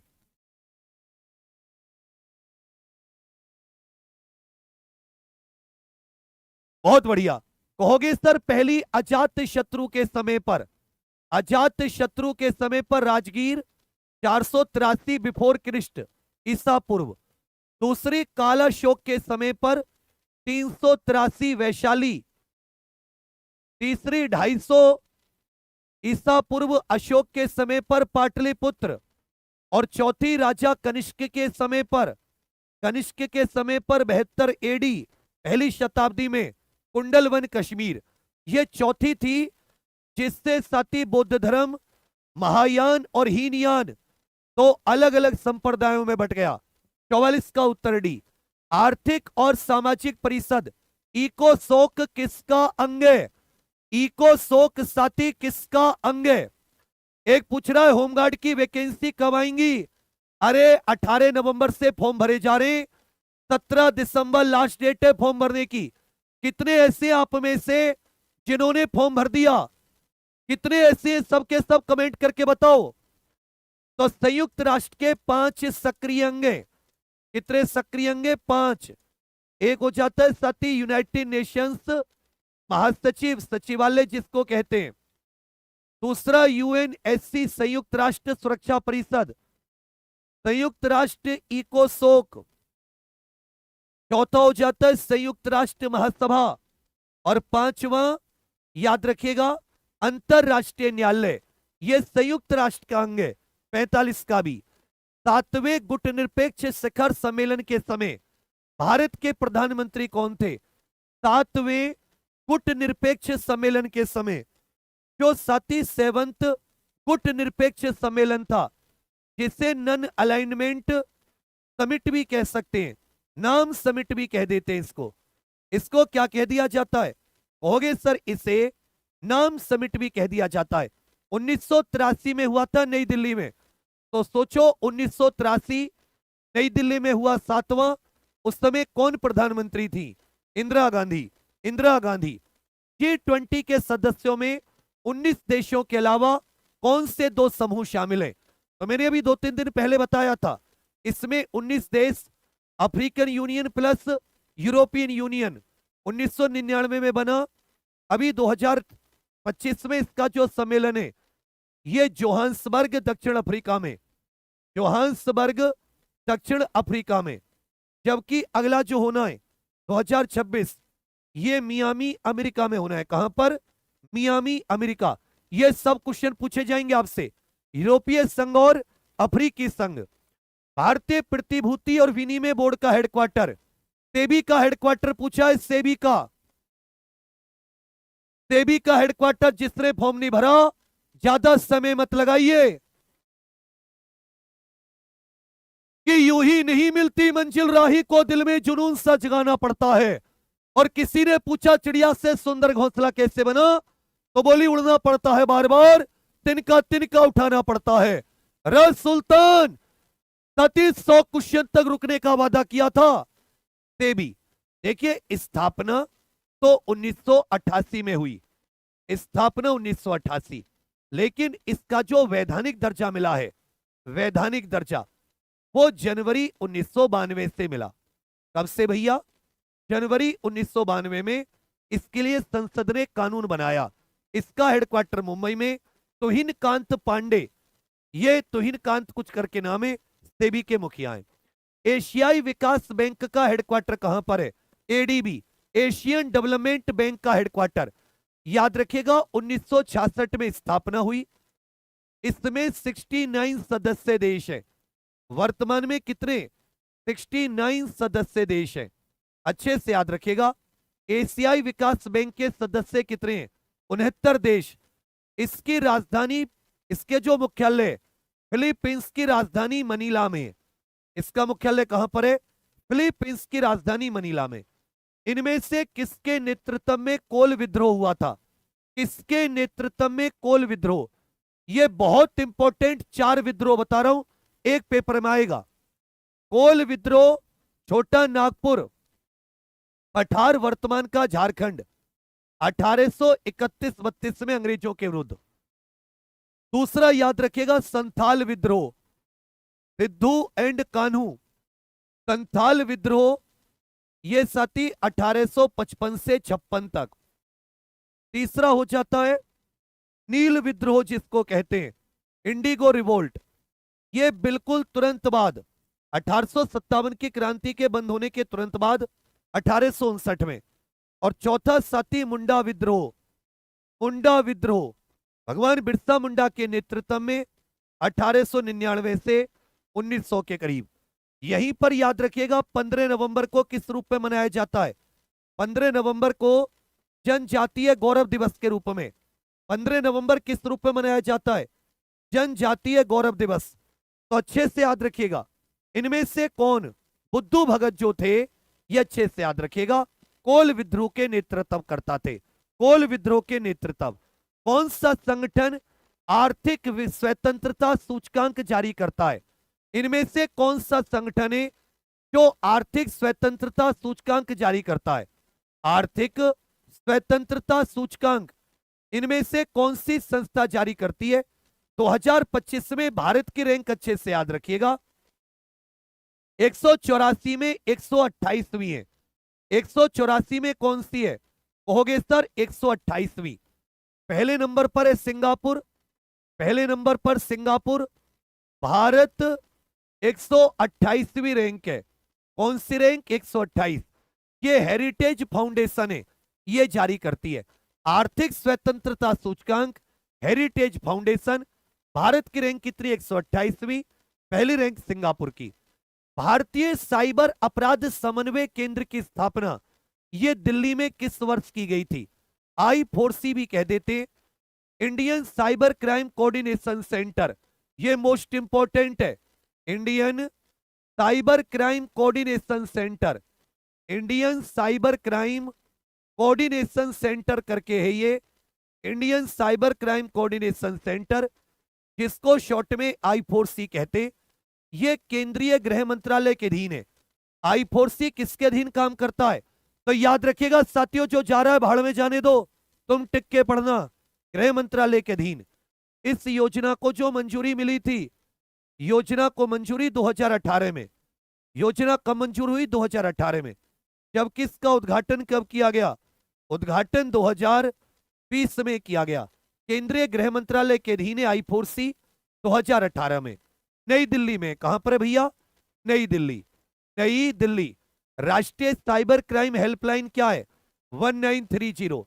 पावन का उत्तर भी पूछा है, भारत के किस शहर में राष्ट्रीय विषाणु विज्ञान संस्थान स्थित है? राष्ट्रीय विषाणु विज्ञान संस्था स्थित है। राष्ट्रीय विषाणु विज्ञान संस्था। थोड़ी तो मेहनत लगेगी और ये क्लियर है कि वैकेंसी 41,000 है, होम 50 लाख प्लस है। अब तुम ये मत सोचना कि कोई और नहीं पढ़ रहा तो हम भी ना पढ़ें। एक एक सीट पर अभी अभी भी 300-400 हैं। तो ये तो वो है जो पढ़ने पर अंगद की तरह पैर जमा देगा। कहोगे सर पुणे में। ये कहां पर स्थित है? पुणे में। राष्ट्रीय विषाणु विज्ञान संस्थान, जिसको नेशनल इंस्टीट्यूट ऑफ वायरोलॉजी कहते हैं, ये पुणे महाराष्ट्र में। नीति आयोग द्वारा वुमेन ट्रांसफॉर्मिंग इंडिया अवार्ड ये किस वर्ष शुरू किए गए थे? वीमेन ट्रांसफॉर्मिंग इंडिया अवार्ड ये किस वर्ष? तो याद रखिएगा 2016 में। 2016 में। गांधी इरविन समझौता भारत के निम्नलिखित में से किस आंदोलन से संबंधित था? गांधी इरविन समझौता 5 मार्च 1931 को हुआ। कब हुआ? 5 मार्च 1931। उससे पहले आपको याद होगा गांधी जी 6 अप्रैल 1930 से दांडी में नमक कानून तोड़ने के बाद में सविनय अवज्ञा आंदोलन की शुरुआत कर चुके थे। तो ये साथी सविनय अवज्ञा आंदोलन से संबंधित है। किससे संबंधित है? सविनय अवज्ञा आंदोलन। प्राकृतिक स्थलीय पारिस्थितिकी तंत्र का उदाहरण बताइए। इनमें से कौन सा प्राकृतिक इकोसिस्टम है जो स्थलीय मतलब जमीन पर स्थल है, जमीन पर स्थित है? पारिस्थितिकी तंत्र होता है एक ऐसा सिस्टम जिसमें सजीव और निर्जीव एक दूसरे पर निर्भर रहते हैं, एक दूसरे पर जीवन बचाए रखने के लिए। एक्वेरियम ये तो जलीय पारिस्थितिकी तंत्र है, झील भी जलीय है, महासागर भी। जो घास के मैदान होते हैं ये सतही जमीन पर स्थित होते हैं, घास के मैदान। इनमें से कौन सा सुनामी का एक कारण है? सुनामी का कारण, सुनामी जागरूकता दिवस बताइए। सुनामी जागरूकता दिवस ये कब मनाया जाता है? आपको बताना है सुनामी, सुनामी चेतावनी केंद्र भारत में कहां पर स्थित है? सुनामी चेतावनी केंद्र ये भारत में कहां पर स्थित है? तो सुनामी किसके कारण? एक साथी अगर निम्न क्षेत्र में, जो निम्न स्खलन क्षेत्र है समुद्र आदि के अंदर, अगर वहां पर अर्थक्वेक हुआ है तो उसकी एनर्जी से सुनामी आती है। 5 नवंबर को याद रखिएगा सुनामी जागरूकता दिवस मनाया जाता है। और भारत में सुनामी चेतावनी केंद्र ये हैदराबाद में स्थित है। भारत में सुनामी चेतावनी केंद्र कहां पर है? कहोगे सर हैदराबाद में। आपसे कारण पूछा था, ये नहीं पूछा कि लहरों के उठने को सुनामी कहते हैं। बी फॉर बॉय और सी फॉर कैट नहीं चल रहा है ये। ऐसा रहपटा दूंगा 4 कलामुंडी खाओगे और फिर उठोगे, फिर एक रहपटा, फिर 4 कलामुंडी, कम से कम 400 कलामुंडी, फिर तेक में 4 डिवाइडेड बाय 100 रहपटे, की निकल जाएगा। दिमाग लगा लो दिमाग। ये for apple B for boy नहीं पूछ रहा कि सुनामी ऊंची लहरें तो हिमालय, ऊंचे पर्वत हैं, एवरेस्ट सबसे ऊंचा पर्वत। ए बुद्धि सुधार लो बुद्धि। तटीय आंध्र प्रदेश और उड़ीसा अक्सर किस कारण से प्राकृतिक आपदाओं का सामना करते हैं? तो नेचुरल फिनोमिना आपके चैप्टर में, आपके सिलेबस में वहीं से क्वेश्चन है। आंध्र प्रदेश और उड़ीसा ये किस कारण से? तो यहां पर आते चक्रवात, किसको टॉर्नेडो भी कहा जाता है, किससे साथी टॉर्नेडो, इससे याद रखिएगा हरिकेन भी कहा जाता है, हरिकेन अमेरिका इत्यादि में, और इसे टाइफून कहा जाता है चीनी सागर में, और इसे विली विली कहा जाता है ऑस्ट्रेलिया में। ऑस्ट्रेलिया में क्या कहा जाता है? विली विली कहा जाता है। समझे? 58 का उत्तर है। तो आंध्र प्रदेश, उड़ीसा, बंगाल में चक्रवात आते हैं। गुरुत्वाकर्षण के प्रत्यक्ष प्रभाव में चट्टान और मिट्टी के ढलान की गति को क्या कहा जाता है? कि जैसे कि ये पर्वत है, इस पर्वत में मिट्टी भी है, पत्थर भी जकड़े हुए हैं। अब धीरे धीरे गुरुत्वाकर्षण से, गुरुत्वाकर्षण इसको खींचता रहेगा और एक समय पर क्या जाएगा, जिसको भूस्खलन कहते हैं, लैंड स्लाइड कह देते हैं। तो पहाड़ों से पत्थर गिरना, भूस्खलन होना, ये सब इसी का उदाहरण है कि जो गुरुत्वाकर्षण होता है वो नीचे खेलता है। तो इसको याद रखिएगा, भ्रत क्षरण कहते हैं, मास वेस्टिंग कहते हैं। इसको क्या कहा जाता है? मास वेस्टिंग कहा जाता है, मास वेस्टिंग। भारत के संबंध में मालदीव ये किस दिशा में स्थित है? तो मालदीव की राजधानी क्या हो जाती है? माले। मालदीव की राजधानी क्या हो जाती है? माले। इसकी मुद्रा क्या हो जाती है? रुपया। मालदीव की राजधानी क्या हो जाती है? माले। इसकी मुद्रा क्या हो जाती है? रुपया। ये भारत के दक्षिण पश्चिम में स्थित है, इस तरफ दक्षिण पश्चिम में, भारत के दक्षिण पश्चिम। इनमें से कौन सा देश भारत के साथ स्थलीय सीमा साझा नहीं करता? कौन सा देश भारत के साथ स्थलीय सीमा साझा नहीं करता? कौन सा देश? बच्चा बस थोड़ी सी मेहनत और कर लो, 15 मिनट की। जब कंप्लीट कर लेते हो ना, बहुत अच्छा लगेगा तुम्ही को। हो गए सर श्रीलंका, अफगानिस्तान के साथ 106 किलोमीटर, चीन के साथ 3488, म्यांमार के साथ 1643। श्रीलंका से समुद्री सीमा लगी है, पाक जल संधि। बांग्लादेश का राष्ट्रीय फल, बांग्लादेश का राष्ट्रीय फल, भारत की सर्वाधिक सीमा ये बांग्लादेश के साथ ही लगी है, 4096.7 किलोमीटर, 4096.7 किलोमीटर। बांग्लादेश का राष्ट्रीय फल ये कटहल हो जाता है, बांग्लादेश का राष्ट्रीय फल। धीवेही भाषा ये किस पड़ोसी देश की आधिकारिक भाषा है? धीवेही भाषा ये किस पड़ोसी देश की आधिकारिक भाषा है? किस पड़ोसी देश की आधिकारिक भाषा है? किस पड़ोसी देश की? तो भूटान की क्या हो जाती है? जोंगखा, भूटान की जोंगखा। श्रीलंका की सिंघली और तमिल, सिंघली और तमिल, ये श्रीलंका की। मालदीव की होती है धीवेही, मालदीव की क्या होती है धीवेही, और म्यांमार की हो जाती है बर्मीज भाषा। 63 का उत्तर सी। सीआरपीएफ का मुख्य कार्य बताइए, सीआरपीएफ का मुख्य कार्य। सीआरपीएफ की स्थापना भी करो, सीआरपीएफ की स्थापना कब की गई थी? यह सफलता एक चुनौती है, स्वीकार करो। क्या कमी रह गई देखो और सुधार करो। जब तगने सफलो नींद चैन को त्यागो तुम, संघर्ष का मैदान छोड़ मत भागो तुम। कुछ किए बिना ही जय जयकार नहीं होती, कोशिश करने वालों की, मेहनत करने वालों की कभी हार नहीं होती। 27 जुलाई 1939 को क्राउन रिप्रेजेंटेटिव पुलिस के नाम से स्थापना, फिर दिसंबर 1949 में नाम बदला गया। 27 जुलाई को स्थापना दिवस मनाया जाता है। आंतरिक सुरक्षा बनाए रखना, उग्रवादी नक्सलवादी गतिविधियों को ठीक करके आंतरिक सुरक्षा बनाए रखना। भारत की आंतरिक सुरक्षा में लाल गलियारा, यह किससे संबंधित है? एक वर्ड होता है रेड कॉरिडोर, लाल गलियारा किससे संबंधित है? तो नक्सल प्रभावित क्षेत्र को लाल गलियारा कहते हैं। एनआईए का पूर्ण रूप बताइए। यह 2008 में इसका गठन हुआ। यह केंद्रीय गृह मंत्रालय के तहत काम करती है। गृह मंत्रालय के तहत पूरे देश में कहीं भी आतंकवादी घटना होती है, पूरे देश में कहीं भी आतंकवादी घटना, तो आतंकवादी घटनाओं की जांच, अपराधियों को पकड़ने आदि की जिम्मेदारी एनआईए की होती है। अभी जो दिल्ली लाल किले के पास बम ब्लास्ट हुआ, उसकी जांच भी एनआईए कर रही है। National investigation agency, national investigation agency कह रखा है किस विशेष बल को विमान और हवाई अड्डों पर अपहरण और इसी तरह की सुरक्षा स्थितियों का जवाब देने के लिए विशिष्ट दक्ष बल के रूप में नियुक्त किया गया है। 1986 के एक्ट द्वारा इसकी साथ ही स्थापना की गई। इनको ब्लैक कैट कमांडो भी कहते हैं। हालांकि इस प्रकार के बल को जो स्थापना की बात कही गई थी, वो घोषणा 1984 में की गई, लेकिन एनएसजी की वेबसाइट के अनुसार स्थापना 1986 में। इनको ब्लैक कैट कमांडो भी कहते हैं।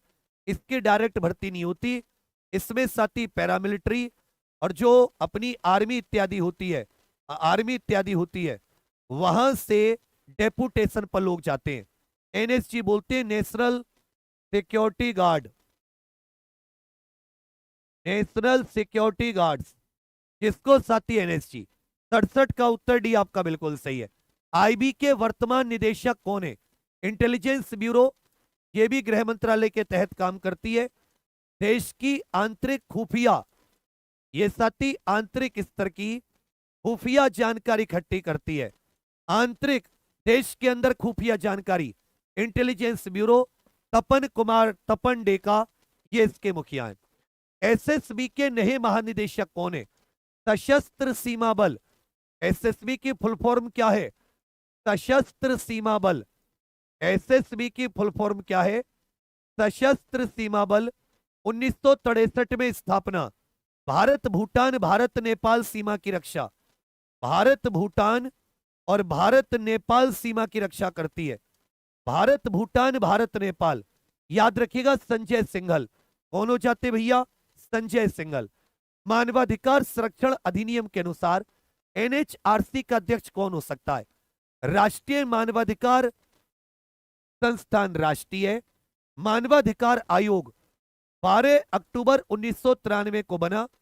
इसमें एक अध्यक्ष है। अध्यक्ष सुप्रीम कोर्ट का रिटायर्ड, वो चीफ जस्टिस के पद से भी रिटायर हुआ हो सकता है, अन्य जज के पद से भी। और इसमें 5 पूर्णकालिक सदस्य होते हैं। कितने? 5 पूर्णकालिक सदस्य, 3 वर्ष का कार्यकाल। तो याद रखिएगा, राष्ट्रीय मानवाधिकार आयोग का गठन कब हुआ? 12 अक्टूबर 1993। अध्यक्ष प्लस 5 पूर्णकालिक सदस्य। तो भारत के पूर्व मुख्य न्यायाधीश या अन्य रिटायर्ड सुप्रीम कोर्ट जज, अन्य रिटायर्ड सुप्रीम कोर्ट जज, ये इसके अध्यक्ष हो सकते हैं। 70 का उत्तर डी आपका बिल्कुल सही है। तो जो भी साथी अभी तक नहीं जुड़े अंतिम प्रयास से, ये साथी प्रॉमिस करो कि हाँ भैया हम जुड़ेंगे, इसके साथ मेहनत। और जो पैसा बचाओ उससे आप इंटरनेट रिचार्ज करके 60 दिन में सब कुछ खत्म हो जाएगा। थोड़ा तुम पढ़ के आया करोगे क्लास में अच्छे से एक्सप्लेनेशन, उससे किस प्रकार के क्वेश्चन पूछे जा सकते हैं। तो थ्योरी प्लस प्रैक्टिस साथ चलेगी, लेकिन पहले थ्योरी एक एक चीज को 10 बार बुलवा कर तुमसे याद करवाना। मानवाधिकारों की सार्वभौमिक घोषणा पत्र का कौन सा अनुच्छेद विचार और अभिव्यक्ति की स्वतंत्रता? ये मानवाधिकारों की सार्वभौमिक घोषणा पत्र, इसको मानवाधिकारों का अंतरराष्ट्रीय मैग्ना कार्टा कहते हैं। मानवाधिकारों का अंतरराष्ट्रीय मैग्ना कार्टा, इसमें 3 अनुच्छेद है। 30 कितने अनुच्छेद है? होगे सर 30 अनुच्छेद है। किसको 10 दिसंबर 1948 को संयुक्त राष्ट्र महासभा द्वारा पारित किया गया था। संयुक्त राष्ट्र महासभा द्वारा पारित अनुच्छेद 19 याद रखेगा। जैसे हमारे संविधान में अनुच्छेद 19 गारंटी देता है, वैसे याद रखेगा ये। तो जैसे तुमसे क्वेश्चन पूछ सकता है international institute of human rights, international institute of human rights, अंतरराष्ट्रीय मानवाधिकार संस्था कहां पर स्थित है? यह फ्रांस के स्ट्रासबर्ग में स्थित है। कहां पर? फ्रांस के स्ट्रासबर्ग। यदि कॉमनवेल्थ ह्यूमन राइट इनिशिएटिव की बात आ जाए, नोट कर लेना, Commonwealth human right initiative, Commonwealth human right initiative की बात आ जाए, CHRI इसको कहते हैं। तो ये साथी नई दिल्ली में स्थित है। CHRI कहां पर स्थित है? नई दिल्ली, 1987 में बना। क्रिमिनल जस्टिस सिस्टम पर मालीमत कमेटी ये कब गठित की गई थी? पुलिस और प्रशासनिक व्यवस्था का क्वेश्चन है। पुलिस और प्रशासनिक व्यवस्था, क्रिमिनल जस्टिस सिस्टम पर मालीमत कमेटी, ये साल 2000 में, साल 2003 में रिपोर्ट दी इसने। उत्तर प्रदेश पुलिस की वर्दी का रंग क्या है? उत्तर प्रदेश पुलिस के रंग भी बताने कौन कौन से कलर हैं। उत्तर प्रदेश पुलिस के कलर कौन कौन से हैं? तो याद रखना लाल और नीला। उत्तर प्रदेश पुलिस के कलर कौन से हैं? लाल और नीला। जबकि वर्दी का रंग क्या है? होगे सर खाकी। स्पेशल टास्क फोर्स का गठन कब हुआ था? स्पेशल टास्क फोर्स का गठन कब हुआ था? लास्ट के 25 क्वेश्चन बचे, याद रखिएगा 1998 में STF का।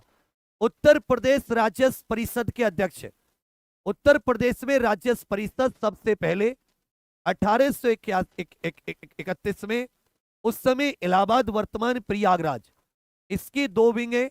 लखनऊ में प्रशासनिक जिसमें 7 सदस्य होते, जिसमें 3 सदस्य होते। कहां पर प्रशासनिक, कहां पर है? लखनऊ में। इसमें कितने सदस्य होते? 3।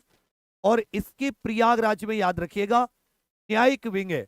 इसकी न्यायिक विंग में कितने सदस्य होते? होंगे सर न्यायिक विंग में 7 सदस्य होते। तो उत्तर प्रदेश राजस्व परिषद के वर्तमान अध्यक्ष अनिल कुमार IAS है। यूपी बजट 2025-26 पिछले वित्त वर्ष के तुलना में कितना प्रतिशत?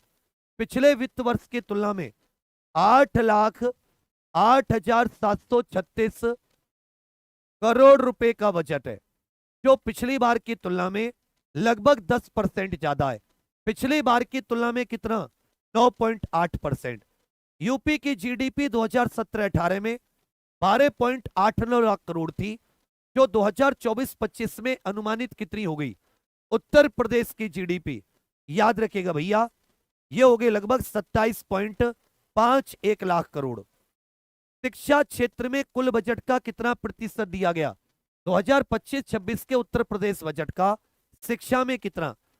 सबसे ज्यादा अवसंरचना को दिया गया 22%, जबकि शिक्षा को याद रखिएगा 13%। इस तरह के क्वेश्चन पूछता है। राजीव गांधी खेल रत्न पुरस्कार का नाम बदलकर कब मेजर ध्यानचंद खेल रत्न पुरस्कार दिया गया? ये भारत का सर्वोच्च खेल अवार्ड है, जो 29 अगस्त राष्ट्रीय खेल दिवस के मौके पर दिए जाते हैं। तो पूछा राजीव गांधी खेल रत्न का नाम बदलकर मेजर ध्यानचंद। 6 अगस्त 2021 को द्रोणाचार्य पुरस्कार किस वर्ष स्थापित किया गया? ये 2 है। एक तो है भैया रेगुलर कैटेगरी का, रेगुलर कैटेगरी ये खेल प्रशिक्षकों को दिया जाता है, और एक होता है लाइफ टाइम के लिए। तो लाइफ टाइम में 15 लाख रुपए, जबकि रेगुलर में 10 लाख रुपए, रेगुलर 1985 से और लाइफ टाइम वाला जो है हो गए सर 2011 से। तो रेगुलर पूछा है द्रोणाचार्य पुरस्कार 1985, ये खेल के जो कोच होते हैं खिलाड़ियों के, जो प्रशिक्षक होते हैं उनको दिए जाते हैं। पूछा 82 देवधर ट्रॉफी किस खेल से संबंधित है? Irani trophy, Deodhar trophy, Irani Deodhar, Syed Mushtaq trophy, Irani trophy, Deodhar trophy, Syed Mushtaq trophy, Vijay Hazare Ranji trophy, Vijay Hazare trophy, CK Naidu trophy, ये सब याद रखिएगा क्रिकेट से संबंधित है। जबकि हॉकी का हो जाता है बीटन कप, सबसे पुराना हॉकी टूर्नामेंट। फुटबॉल का हो जाता है संतोष ट्रॉफी, फुटबॉल का क्या जाता है संतोष ट्रॉफी। 82 का उत्तर है। कार्बिलोन कप इनमें से किस खेल से संबंधित है? कार्बिलोन कप याद रखिएगा table tennis, Corbillon cup table tennis. जबकि थॉमस और ओवेर कप जो है ये याद रखिएगा भैया बैडमिंटन से संबंधित है। पूछा है बटेश्वर मेला उत्तर प्रदेश के किस जिले में? यहीं पर कैलाश मेला भी लगता है, यहीं पर याद रखिएगा कैलाश मेला भी लगता है, यहीं पर ताज महोत्सव भी मनाया जाता है, यहीं पर ताज पर्यटन महोत्सव और बटेश्वर मेला भी यहीं पर है। किसकी बात कर रहे हैं? आगरा की बात कर रहे हैं। कह रखा उत्तर प्रदेश का राजकीय पक्षी कौन सा है? उत्तर प्रदेश का राजकीय पक्षी, थोड़ी सी हिम्मत और कर लो बस, लिटिल सी, थोड़ी सी हिम्मत। कि वृक्ष हो घने खड़े हो घने हो बड़े, तनिक पत्र छाओ भी, मांग मत मांग मत मांग मत। तूने रुकेगा कभी, तूने थकेगा कभी, तूने मुड़ेगा कभी, कर शपथ कर शपथ कर शपथ, अग्निपथ अग्निपथ अग्निपथ। याद रखिएगा सारस क्रेन। पूछा है उत्तर प्रदेश राज्य का क्षेत्रफल देश का लगभग 7.33% है और क्षेत्रफल में उत्तर प्रदेश का स्थान कौन सा है? क्षेत्रफल में राजस्थान, मध्य प्रदेश और महाराष्ट्र के बाद में चौथा स्थान है। राजस्थान, मध्य प्रदेश, महाराष्ट्र के बाद में चौथा स्थान। उत्तर प्रदेश का सबसे बड़ा क्षेत्रफल में जिला लखीमपुर खीरी, 2,40,928 स्क्वायर किलोमीटर। कौन प्रसिद्ध वायलिन वादक उत्तर प्रदेश से संबंधित है और बनारस घराने की शैली को अपनाया? इनमें से उत्तर प्रदेश की प्रसिद्ध वायलिन वादक बतानी है तो याद रखिएगा एन राजम जो है ये उत्तर प्रदेश की है प्रसिद्ध वायलिन वादक। 87 का उत्तर ए। बनारस घराना मुख्य रूप से किस परंपरा के लिए जाना जाता है जिसमें बिस्मिल्लाह खान और मुमताज खान ने महारत हासिल की है? इसी में एक और साथी तबला वादक है किशन महाराज, एक और तबला वादक है किशन महाराज। तो याद रखिएगा वाद्य संगीत शहनाई और तबला के लिए, वाद्य संगीत शहनाई और तबला। पूछा नटवरी नृत्य ये किस क्षेत्र से जुड़ा है? उत्तर प्रदेश के किस क्षेत्र से? इसी में याद रखिएगा राई डांस भी ये इसी का है। राई डांस कहां का है? बुंदेलखंड का। राई कहां का भैया? बुंदेलखंड का। केरा नृत्य भी कहां का है? ये भी बुंदेलखंड का। नटवरी नृत्य कहां का? ये पूछा है आपसे। पूर्वांचल, बुंदेलखंड, अवध या पश्चिम उत्तर प्रदेश? पूर्वांचल, अवध या पश्चिमी उत्तर प्रदेश? नटवरी नृत्य की बात है कि नटवरी साथी इनमें से किस राज्य से संबंधित है? अच्छे से याद रखिएगा पूर्वांचल। नटवरी किससे संबंधित है? पूर्वांचल से संबंधित है। काय नवाबगंज पक्षी अभयारण्य ये किस जिले में स्थित है? नवाबगंज पक्षी अभयारण्य ये किस जिले में? एक बार चलो आप अपने जिले का नाम बताओ। आप इस क्लास को उत्तर प्रदेश के किस जिले से देख रहे हैं? सबके सब कमेंट करके बताइए इस क्लास को आप कहां से देख रहे हैं। मेहनत में तो कमी नहीं लग रही, एक क्लास तुम मिस कर रहे हो। सुबह 7 बजे करंट प्लस स्टैटिक जी के कौन कौन लेता है? ये क्लास आत्मा जैसे शरीर है पढ़ाई का, तो ये क्लास सर है जो 9 बजे, जो हृदय है ना आत्मा वो सुबह 7 बजे करंट प्लस स्टैटिक। इसमें करंट आधारित स्टैटिक जी के कराता हूं, तो सुबह उठ के सबसे पहले इस क्लास को लेने की आदत डालो। कल से अलार्म लगा लेना। ये साथी कहां पर है? उन्नाव में स्थित है। भातखंडे संगीत संस्थान विश्वविद्यालय वर्तमान में 2022 से इसका नाम 2022 से राज्य विश्वविद्यालय बन गया है। भातखंडे संस्कृति विश्वविद्यालय नाम हो गया इसका, भातखंडे संस्कृति विश्वविद्यालय। इसकी स्थापना 1926 में हुई थी लखनऊ में। इसकी स्थापना 1926 लखनऊ में, मैरिज कॉलेज ऑफ म्यूजिक कहते थे इसको। भगवान गौतम बुद्ध जी ने अपना पहला उपदेश उत्तर प्रदेश में कहां दिया था? भगवान गौतम बुद्ध जी ने उत्तर प्रदेश के लगभग सारे जिलों से हो। शाबाश, थैंक यू बच्चा, आपने हमें पढ़ने के लिए चुना। एक जगह से पढ़ना, अगर पढ़ रहे हो 36 प्रकार के वो मत टेस्ट करना, इसका भी देख लो, इसका भी देख लो। एक जगह टिक जाओगे, एग्जाम निकाल लोगे। और थ्योरी बहुत इंपॉर्टेंट है, इसलिए सबके सब टिक कर थ्योरी पढ़ लेना। थ्योरी अंतिम प्रयास से कहोगे सर सारनाथ, मृगवन सारनाथ उत्तर प्रदेश वाराणसी के निकट। डोलोमाइट के प्रमुख भंडार कहां पर पाए जाते हैं? डोलोमाइट के प्रमुख भंडार उत्तर प्रदेश में, डोलोमाइट के प्रमुख भंडार कहां पाए जाते हैं? डोलोमाइट के, तो याद रखिएगा सोनभद्र में पाए जाते हैं। तेलखड़ी मुख्य रूप से उत्तर प्रदेश के किस भौगोलिक क्षेत्र में पाई जाती है? तेलखड़ी, जिसको सोप स्टोन भी कह देते हैं, जिसको साथी सोप स्टोन भी कह देते हैं, तेलखड़ी। तो याद रखिएगा बुंदेलखंड, ललितपुर, हमीरपुर वाला जो क्षेत्र है। इनमें से कौन सी नदी पश्चिम की ओर बहकर अरब सागर में गिरती है? पश्चिम की ओर बहकर अरब सागर में गिरने वाली एक प्रमुख नदी है भाई गंगा, बंगाल की खाड़ी, ब्रह्मपुत्र, अगर मोटे तौर पर देखा जाए तो ये भी साथी वहीं से निकल के, और यमुना भी गंगा जी की सहायक नदी है। तो याद रखिएगा नर्मदा, नर्मदा अरब सागर में। गांधी सागर बांध इनमें से किस नदी पर है? गांधी सागर बांध इनमें से किस नदी पर है? इसके अलावा जवाहर सागर, राणा प्रताप सागर, ये गांधी सागर तो मध्य प्रदेश में, राणा प्रताप सागर, जवाहर सागर, कोटा बैराज, ये, और इस पर कुछ बांध है चंबल नदी पर, इस पर चंबल नदी पर, इस पर साथी चंबल नदी पर, यमुना में आकर मिल जाती है इटावा के पास। 96 का भी काली सिंध, केन, काली सिंध, कुनो, छिपरा, ये सब चंबल की सहायक है। अंडमान निकोबार द्वीप समूह में जनजातीय आबादी ये किस नस्ल से संबंधित है? यहां पर कई सारी जनजातियां पाई जाती है, जैसे शोम्पेन जनजाति, जैसे जरावा जनजाति, जैसे साथी निकोबारीज जनजाति पाई जाती है, निकोबारीज। एक यहां पर सेंटिनलीज जनजाति होती है, सेंटिनलीज, सेंटिनलीज जनजाति होती है, जो सेंटिनल द्वीप पर अभी तक इससे कांटेक्ट नहीं हो पाया है। तो इसमें निग्रोइड नस्ल की है। पूछा है 2011 की जनगणना के अनुसार भारत की जनसंख्या कितनी थी? 2011 की जनगणना के अनुसार 2011 उत्तर प्रदेश जनसंख्या में पहला स्थान था, लगभग 16.5%। उस समय 121 करोड़ थी। राष्ट्रीय डिजाइन संस्थान, या ये कह सकते हो पहला राष्ट्रीय डिजाइन संस्थान, पहला राष्ट्रीय डिजाइन संस्थान। वर्तमान में तो 5 है, वर्तमान में कितने कहोगे भैया? 5। जो पहला था ये अहमदाबाद में खोला गया था। तो रविवार की 12 घंटे के लिए तैयार हो? एक बार बताओ सबके सब, रविवार वाली 12 घंटे के लिए तैयार हो? बाल अधिकारों के लिए यूनिसेफ इंडिया की सेलिब्रिटी एडवोकेट किसको नियुक्त किया गया है? यूनिसेफ का हेडक्वार्टर भी बताना है आपको, यूनिसेफ का हेडक्वार्टर। तो याद रखिएगा ये साथी 1946 में बना, और यूनिसेफ का हेडक्वार्टर कहां पर हो जाता है? न्यूयॉर्क में यूनिसेफ का हेडक्वार्टर है।